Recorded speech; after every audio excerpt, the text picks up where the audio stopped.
सुप्रभात। हिंदी व्याकरण की कक्षा में आप सभी का एक बार फिर से स्वागत है। आज हम सभी वाच्य के बारे में पढ़ेंगे।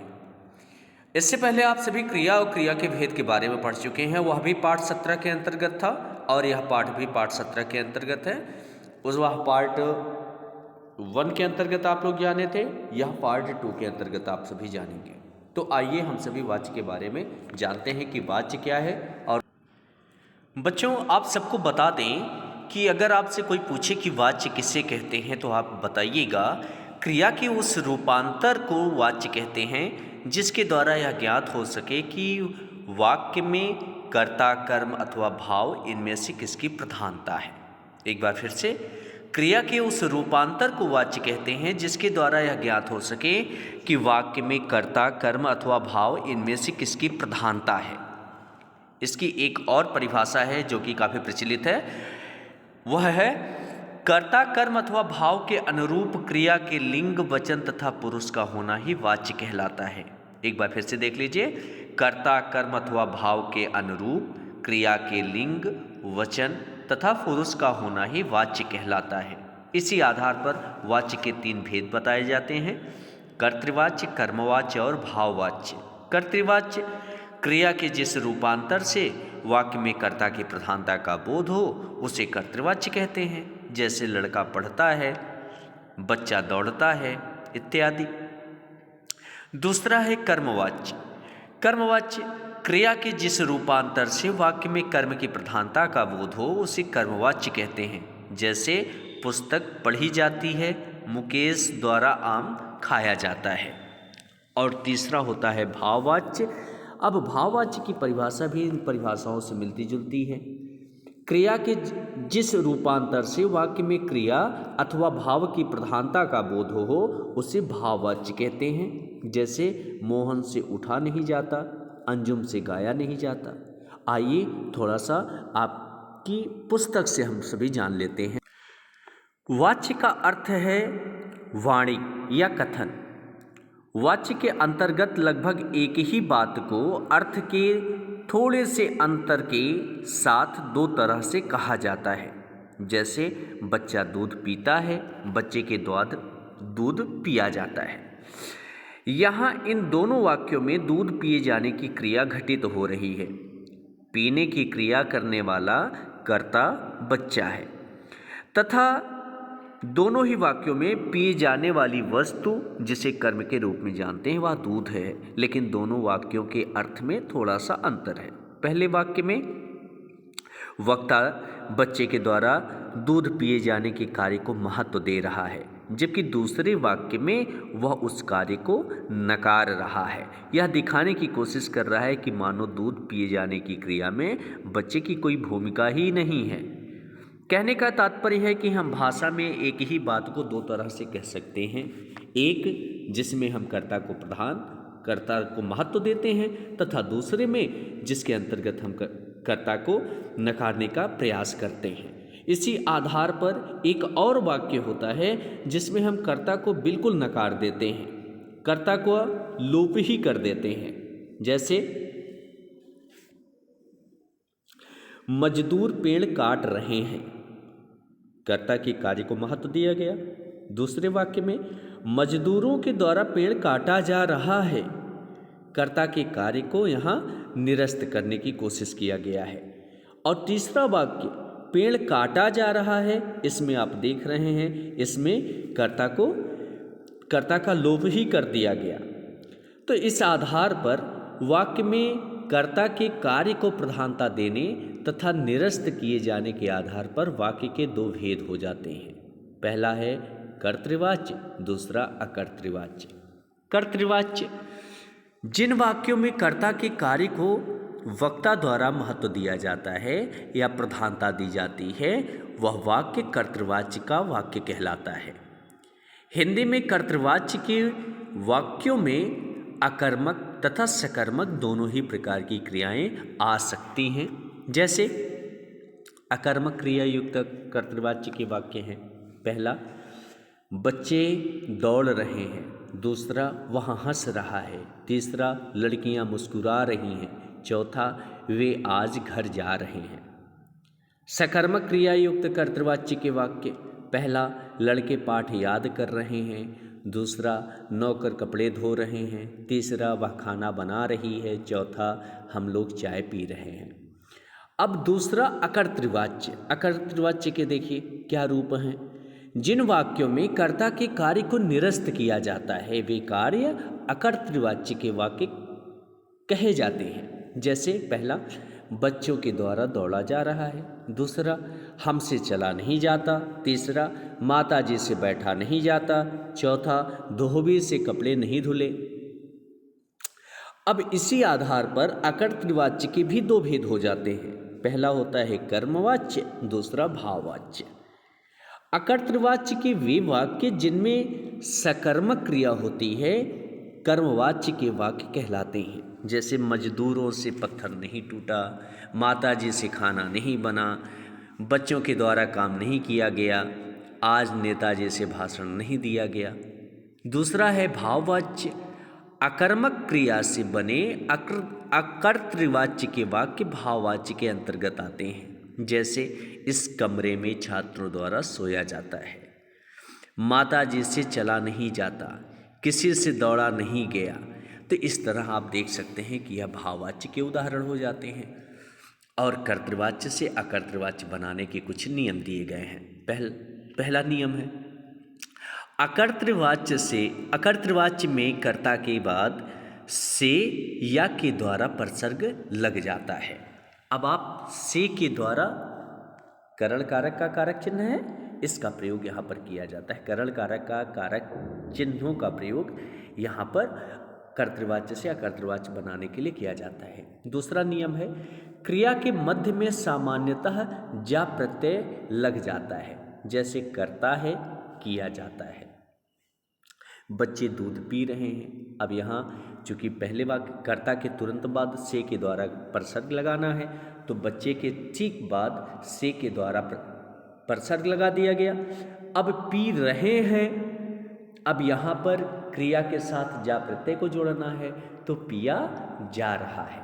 हो गया बच्चों से या के द्वारा दूध पिया जा रहा है, या दूध बच्चों से या के द्वारा पिया जा रहा है। दूसरा है लड़कियां यहां नहीं रहती। अब यहां पर लड़कियों से या लड़कियों के द्वारा यहां नहीं रहा जाता। कभी कभी कर्ता तथा कर्म का स्थान परिवर्तन हो जाता है, अर्थात कर्ता कर्म के स्थान पर आ जाता है तथा कर्म कर्ता के स्थान पर। जैसे माताजी खाना बना रही हैं, माताजी के द्वारा खाना बनाया जा रहा है, या माताजी के द्वारा खाना बनाया जा रहा है। माताजी के द्वारा खाना बनाया जा रहा है, खाना माताजी के द्वारा बनाया जा रहा है, पर यह नियम अनिवार्य नहीं होता है। ध्यान रखने की कुछ बातें हैं। पहला है अकर्तृवाच्य में प्रायः कर्ता का लोप हो जाता है। जैसे हमसे बैठा नहीं जाता। अब इसमें देखेंगे, इसमें कर्ता का लोप हो गया तो हो गया बैठा नहीं जाता। लोगों के द्वारा यहाँ सोया जाता है।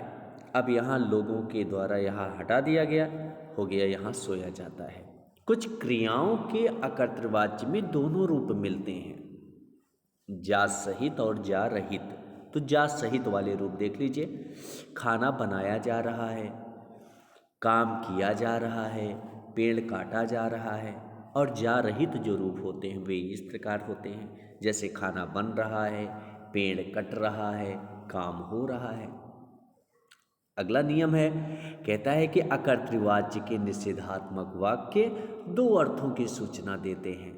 पहला, एक अकर्तृवाच्य का अर्थ अर्थात कर्ता के कार्य को निरस्त किए जाने का अर्थ, तथा दूसरा क्षमता या अक्षमता का अर्थ अर्थात कर्ता कार्य करने में सक्षम है या असक्षम। जैसे मुझसे चला नहीं जाता। दूसरा है माताजी से खाना नहीं बनाया जाता।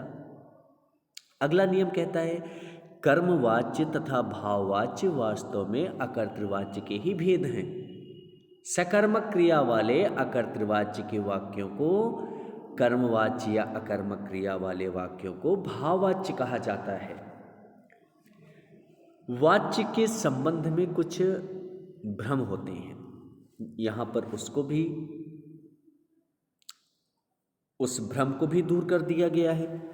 चूंकि कर्तृवाच्य में वक्ता द्वारा कर्ता के कार्य को प्रधानता दी जाती है, इसलिए इसी आधार पर अधिकतर लोग यह मान लेते हैं कि कर्तृवाच्य में कर्ता प्रधान होता है तथा कर्मवाच्य में कर्म की प्रधानता का अर्थ वे यह लगा लेते हैं कि कर्तृवाच्य में क्रिया कर्ता के अनुसार बदलती है तथा कर्मवाच्य में कर्म के अनुसार।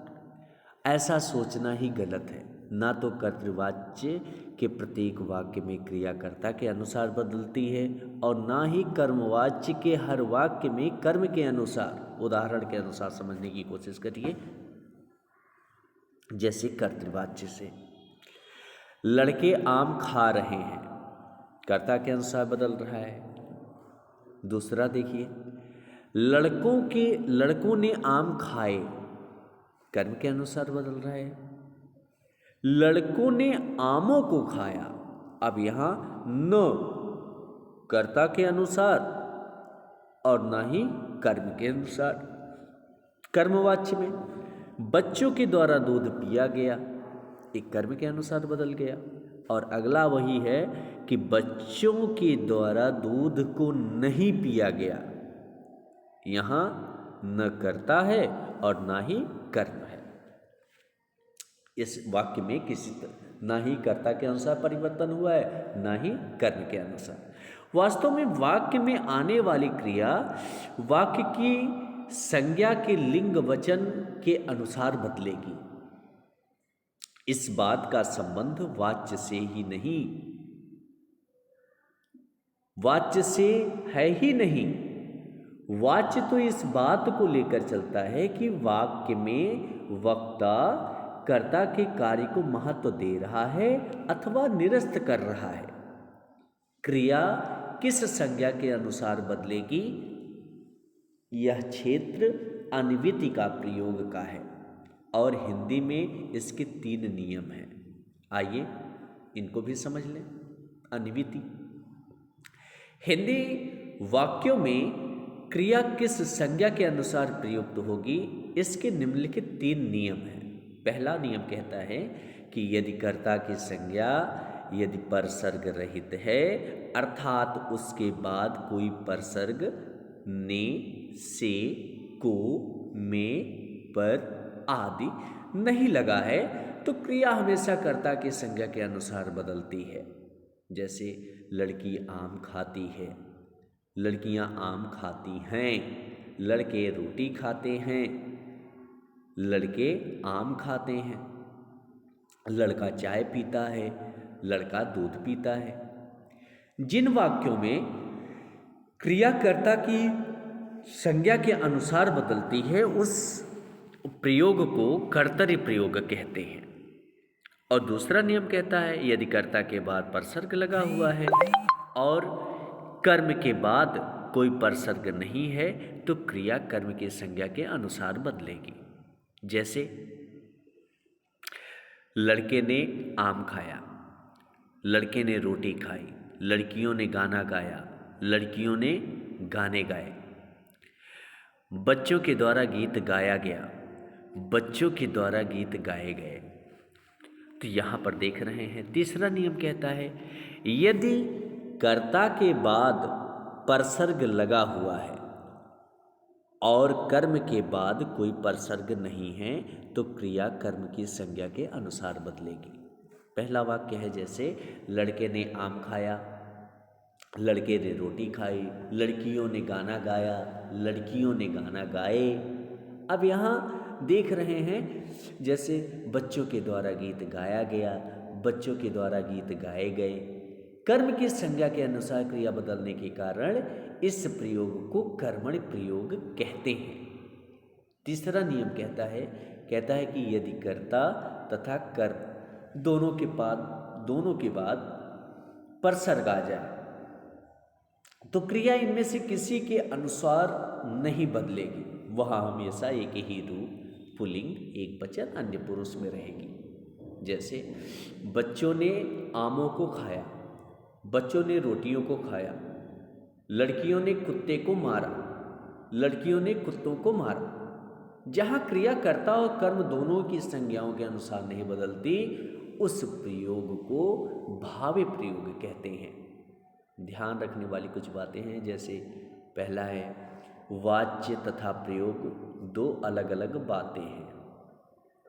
वाच्य का अर्थ है किसी बात को दो तरह से कहना, एक वह वक्ता को प्रधानता देना और दूसरा कर्ता को निरस्त करना। तीसरा है नियम। प्रयोग का संबंध इस बात से है कि वाक्य में आने वाली क्रिया किस संज्ञा के अनुसार बदलती है। अगला है कर्तृवाच्य के वाक्यों में तीनों ही प्रयोग हो सकते हैं, जैसे बच्चा दूध पीता है, बच्चे ने दूध पिया, बच्चे ने दूध चाय को पिया। कर्मवाच्य के वाक्य में दो ही प्रकार कर्मणि तथा भावे संभव है। यहाँ कर्तरि प्रयोग नहीं हो सकता, क्योंकि कर्ता के बाद सदैव से या के द्वारा परसर्ग लगा होगा। भाववाच्य के वाक्य सदैव भावे प्रयोग में ही होंगे, क्योंकि अकर्मक क्रिया वाला वाक्य होने से कर्म यहाँ होगा ही नहीं और कर्ता के बाद से के द्वारा परसर्ग लगा होगा। अब आप जान लीजिए कि आपने इस पाठ के अंतर्गत क्या क्या सीखा है। वाच्य का अर्थ है वाणी या कथन। वाच्य के अंतर्गत एक ही कथन को अर्थ के सूक्ष्म अंतर के साथ कहा जाता है। दूसरा, जिस वाक्य में वक्ता कर्ता के कार्य को प्रधानता देता है वह वाक्य कर्तृवाच्य का, तथा जिसमें कर्ता के कार्य को नकारता है वह अकर्तृवाच्य का वाक्य कहलाता है। अकर्तृवाच्य के दो भेद होते हैं, कर्मवाच्य तथा भाववाच्य। अकर्तृवाच्य के जिन वाक्यों में सकर्मक क्रिया होती है वे वाक्य कर्मवाच्य के, तथा जिनमें अकर्मक क्रिया होती है वे भाववाच्य के वाक्य कहलाते हैं। यह मानकर नहीं चलना चाहिए कि कर्तृवाच्य के वाक्यों में क्रिया केवल कर्ता की संज्ञा के अनुसार बदलेगी और कर्मवाच्य में केवल कर्म की संज्ञा के अनुसार बदलेगी। क्रिया के बदलने का संबंध प्रयोग से है। जब क्रिया कर्ता की संज्ञा के अनुसार बदलती है तो वह प्रयोग कर्तरि प्रयोग कहलाता है, और कर्म की संज्ञा के अनुसार बदलती है तो कर्मणि प्रयोग कहलाता है। जब दोनों से नहीं बदलती तो भावे प्रयोग कहलाता है। कर्तृवाच्य में तीनों ही प्रयोग हो सकते हैं, कर्मवाच्य में केवल कर्मणि तथा भावे ही प्रयोग हो सकते हैं। कर्तृ प्रयोग यहाँ कभी नहीं देखा जा सकता। भाववाच्य के वाक्य सदैव भावे प्रयोग में ही होंगे। बच्चों, आप इस वीडियो को 2 बार कम से कम देखने की कोशिश करिएगा और आप अपनी पुस्तक से एक बार ज़रूर पढ़ लीजिएगा। इसके बाद अगर कहीं कोई दिक्कत होती है तो आप अपने ग्रुप में आप अपनी समस्याओं को रख सकते हैं। धन्यवाद। आपका दिन मंगलमय हो।